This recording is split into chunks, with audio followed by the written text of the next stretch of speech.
America থেকে চরম দুঃসংবাদ এসেছে। বাংলাদেশকে অন্তত আগামী 90 দিনের জন্য সব ধরনের সাহায্য সহযোগিতা বন্ধ করে দিয়েছে আমেরিকা। আপাতত 90 দিনের জন্য এই সাহায্য সহযোগিতা বন্ধ করা হয়েছে। সেটা দীর্ঘমেয়াদী হবে কিনা সেটাই এখন। ভারতকে দিয়ে যদি শেখ হাসিনা এই গুটির চালটা চালাতে চেষ্টা করেন এবং সেই ক্ষেত্রে যদি সফল হয়ে যান, সেটা ডক্টর ইউনূস সরকারের জন্য বিপজ্জনক হতে পারে। দর্শক, যখন ডক্টর ইউনূস সরকার দেশ চালাতে হিমশিম খাচ্ছে, যখন তারা প্রতিটা ক্ষেত্রে ব্যর্থ হচ্ছে, তখন তাদের মুখে শোনা গেল আমেরিকার সঙ্গে তারা নাকি তেল কেনার চুক্তি করেছেন। আদতে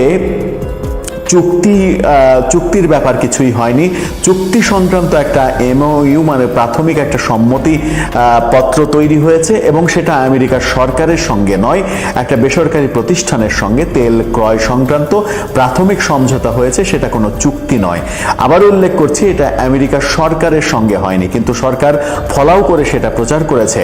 আমেরিকার সরকারের সঙ্গে ডোনাল্ড ট্রাম্প ক্ষমতায় আসার পরে আমেরিকার সব থেকে বড় চুক্তি বাংলাদেশের সঙ্গে এমন করে ফলাও করে প্রচার করার চেষ্টা করা হয়েছে, যেটা আদতে বাংলাদেশ সরকারের সঙ্গে আমেরিকার সরকারের কোনো চুক্তি নয়। এটা বেসরকারি একটা সংস্থার সঙ্গে, বেসরকারি একটা কোম্পানির সঙ্গে চুক্তির প্রাথমিক সম্মতিপত্র, তাও এটা চুক্তি নয়। সেরকম একটা মুহূর্তে আমেরিকা থেকে ঘোষণা এসেছে বাংলাদেশকে আগামী 90 দিনের জন্য সব ধরনের সাহায্য সহযোগিতা বন্ধ করে দিয়েছে তারা। প্রায় 50 বছরেরও বেশি সময় ধরে বাংলাদেশকে জনস্বাস্থ্য, শিক্ষা, জ্বালানি, পরিবেশ, খাদ্য, প্রাকৃতিক দুর্যোগ মোকাবেলা সহ আরও বিভিন্ন ক্ষেত্রে আর্থিক সহযোগিতা দিয়ে আসছিল আমেরিকা, যেটা আমেরিকা বন্ধ করে দিল।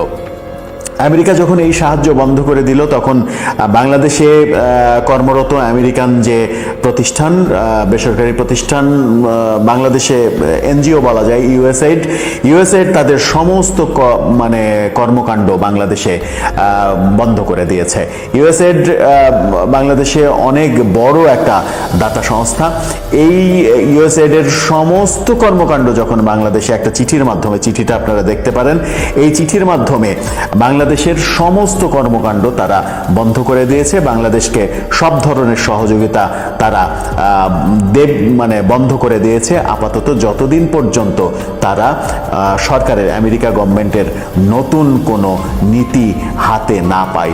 এটা বাংলাদেশের জন্য কত বড় একটা দুঃসংবাদ, সেটা সাধারণ মানুষ অনুমান করতে কতটুকু পারবেন সেটা হয়তো বলা যাবে না। তবে যারা বিজ্ঞজন তারা খুব সহজেই অনুমান করতে পারবেন যে বাংলাদেশের অর্থনীতির জন্য কত বড় একটা ধাক্কা হবে আমেরিকার সব ধরনের সহযোগিতা বন্ধ, ইউএসএইডের কার্যক্রম বন্ধ হয়ে যাওয়া। এই বর্তমান সরকার, ইউনূস সরকার যখন সব ক্ষেত্রে ব্যর্থতার পরিচয় দিচ্ছেন, দেশ চালাতে হিমশিম খাচ্ছেন, তখন আমেরিকা থেকে এরকম বার্তা সরকারের জন্য ভয়াবহ পরিণতির দিকে নিয়ে যাবে, এমনটা মনে করেন বিশেষজ্ঞরা। এই যে ঘটনাটা ঘটলো, এতে কি ভারতের কোনো হাত রয়েছে? ভারত কি এই ঘটনাটা ঘটিয়ে দিল? তাদের কূটনৈতিক চালে এই ঘটনা কি ভারত ঘটিয়ে দিল? আর ভারত যখন ঘটিয়ে দিল, তখন সেখানে কি শেখ হাসিনার কোনো হাত রয়েছে?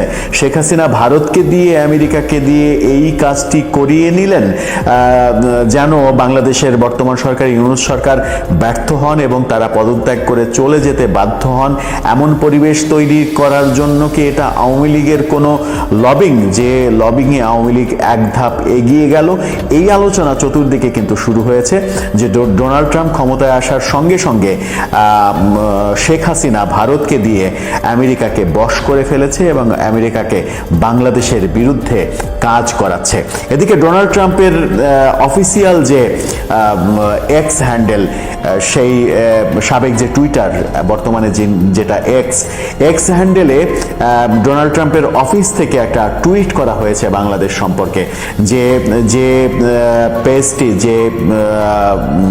পেজটি মূলত ডোনাল্ড ট্রাম্পের অফিস থেকে নির্বাচনের সময় ক্রিয়েট করা হয়েছিল। এই পেজটি তারপর থেকে ডোনাল্ড ট্রাম্পের অফিসিয়াল এক্স হ্যান্ডেল হিসেবে এটা ব্যবহার করা হয়, ডোনাল্ড ট্রাম্পের ব্যক্তিগত এক্স হ্যান্ডেল নয়। সেই অফিসিয়াল এক্স হ্যান্ডেল থেকে বাংলাদেশ নিয়ে একটা টুইটও করা হয়েছে। সেখানে বলা হয়েছে breaking, Donald Trump halts US aid to Bangladesh, previously US halted aid to Ukraine, Trump has raised voice for minority Christians and Hindus of Bangladesh keep an eye on President Trump, countdown started. Donald ট্রাম্পের চোখ বাংলাদেশের উপরে রয়েছে।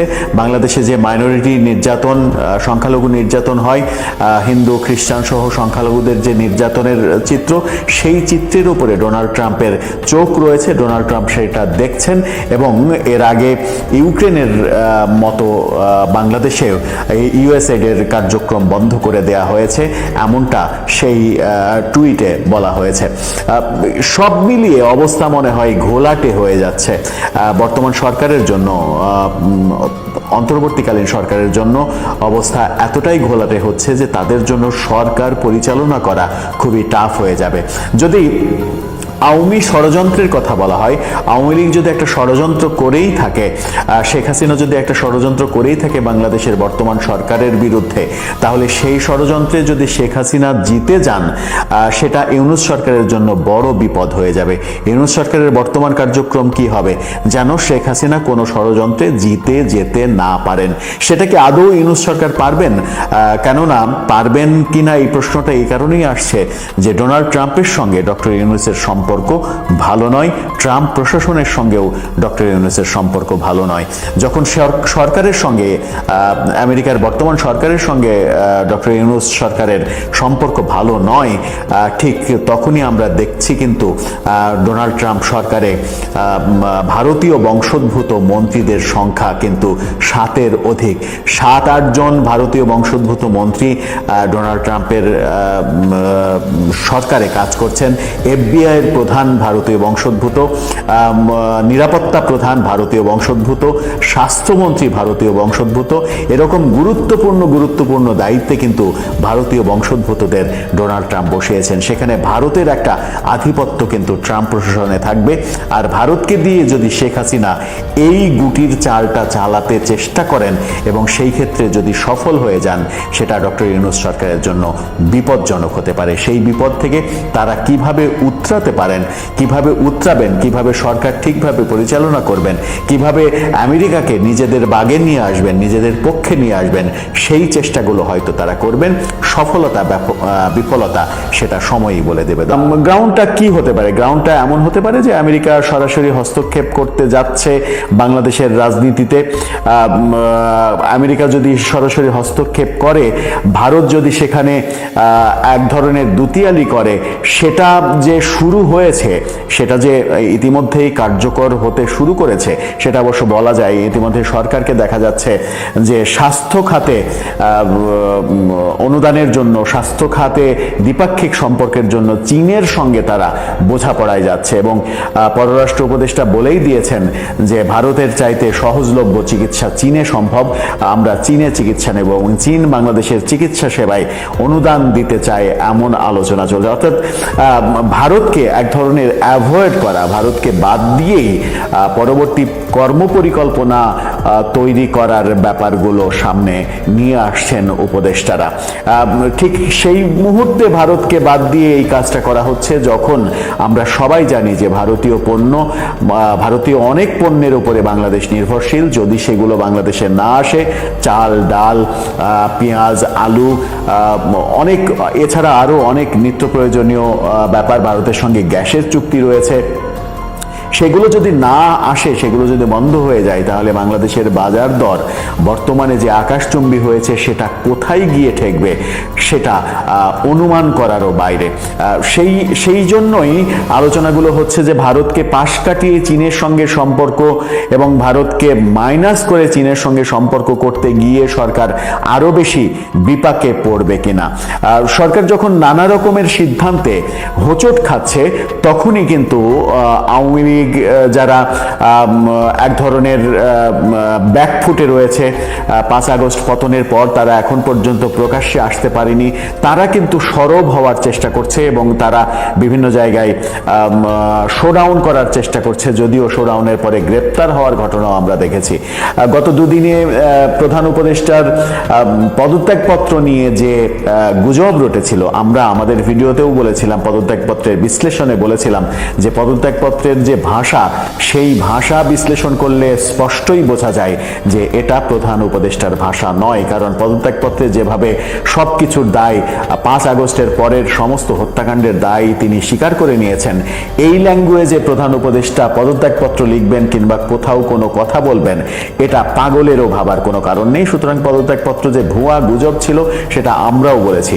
সেই গুজবকে কেন্দ্র করে আওয়ামী লীগ, যুবলীগের বিভিন্ন শোডাউন হওয়ার চেষ্টা দেখেছি আমরা, এবং সেখান থেকে পুলিশ অনেককে গ্রেপ্তার করেছে, এমন ঘটনাও আমরা দেখেছি, নিউজে দেখেছি। আজকে যেটা ঘটনা ঘটেছে ইবতেদিয়া মাদ্রাসার শিক্ষকরা তাদের জাতীয়করণের জন্য রাজধানীতে আজকে আন্দোলন করেছে, সমাবেশ করেছে, সেখানে পুলিশের বেধড়ক লাঠিচার্জের ঘটনা আমরা দেখেছি। ধর্মভিত্তিক প্রতিষ্ঠান কিংবা ধর্মভিত্তিক দল যখন এই সরকারের খুব কাছাকাছি অবস্থান করছে, তখন ইবতেদায়ী মাদ্রাসার শিক্ষকদের এইভাবে লাঠিপেটা করা, টিয়ার সেল ছোড়া, জল কামান ব্যবহার করা, তাদেরকে ছত্রভঙ্গ করা এবং হতাহতের খবরও পাওয়া যাচ্ছে।